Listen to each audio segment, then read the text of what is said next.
in the heart of a winter so fierce it seemed to steal the very breath from the air. A young boy named Daniel walked through the snow-covered streets of his village.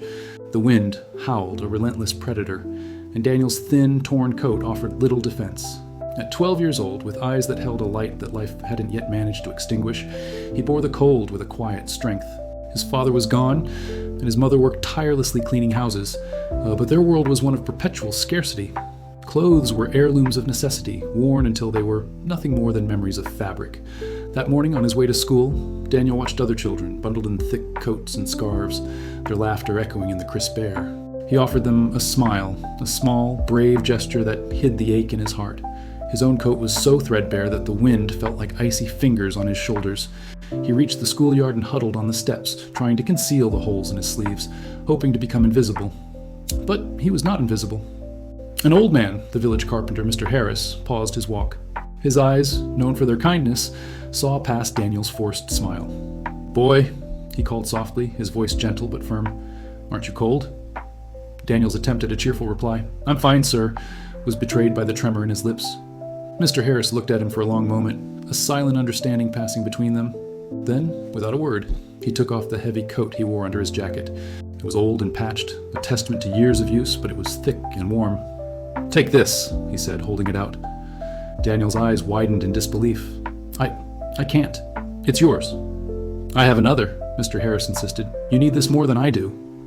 With trembling hands, Daniel accepted the coat.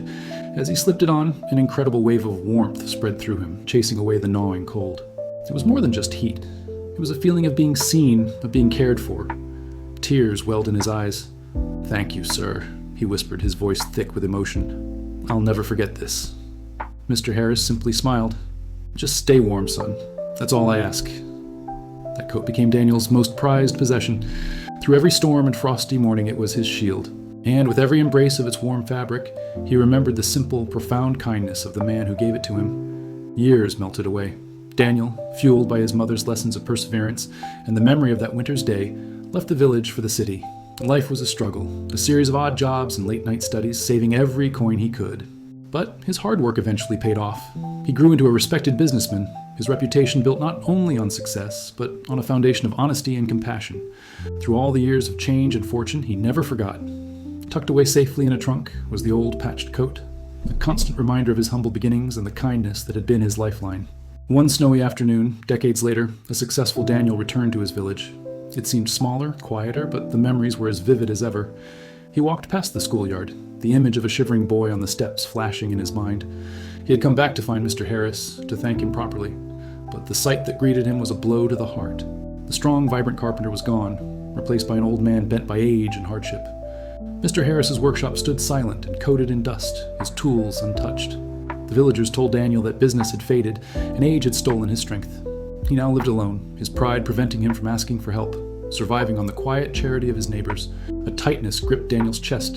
The man who had given so freely now had so little. He knocked on the weathered door. When it creaked open, Mr. Harris's eyes, clouded by time, slowly widened in recognition. "Daniel? Is that you, boy?" Daniel's smile was genuine, though his voice trembled slightly. "Yes, sir. It's me. I came to see you."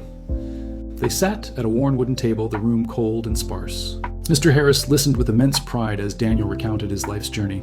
But Daniel's gaze kept drifting to the thin blanket on the bed and the empty shelves. Finally, he stood and placed a carefully wrapped bundle on the table.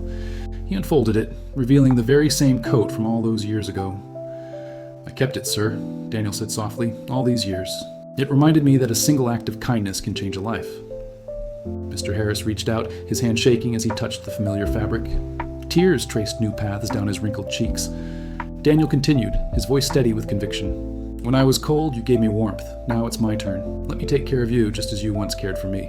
I built my life on the hope you gave me that day. Please, let me return the gift." The old carpenter was speechless, overwhelmed with emotion. At last he whispered, "I never thought a simple coat could mean so much." Daniel smiled warmly. "It was never just a coat. It was kindness, and kindness never disappears. It always finds its way back." From that day on, Daniel ensured Mr. Harris lived in comfort and dignity. He repaired the old house, filled the cupboards, and became a constant, welcome presence in the old man's life. He even helped set up a small workshop where Mr. Harris could carve wood again, sharing his stories and his craft with a new generation. Laughter and companionship filled the old carpenter's days once more. And in the corner of his room, folded neatly on a chair, lay the old coat, no longer just fabric and thread, but an enduring symbol of kindness passed from one heart to another, a warmth that could never fade. A single act of kindness may seem small, but its warmth can last a lifetime. Give when you can, for one day the gift you offer may return to you in ways you never imagined. Thank you so much for watching. If this story touched your heart, please consider liking this video and subscribing to our channel for more inspiring content. We'll see you in the next one.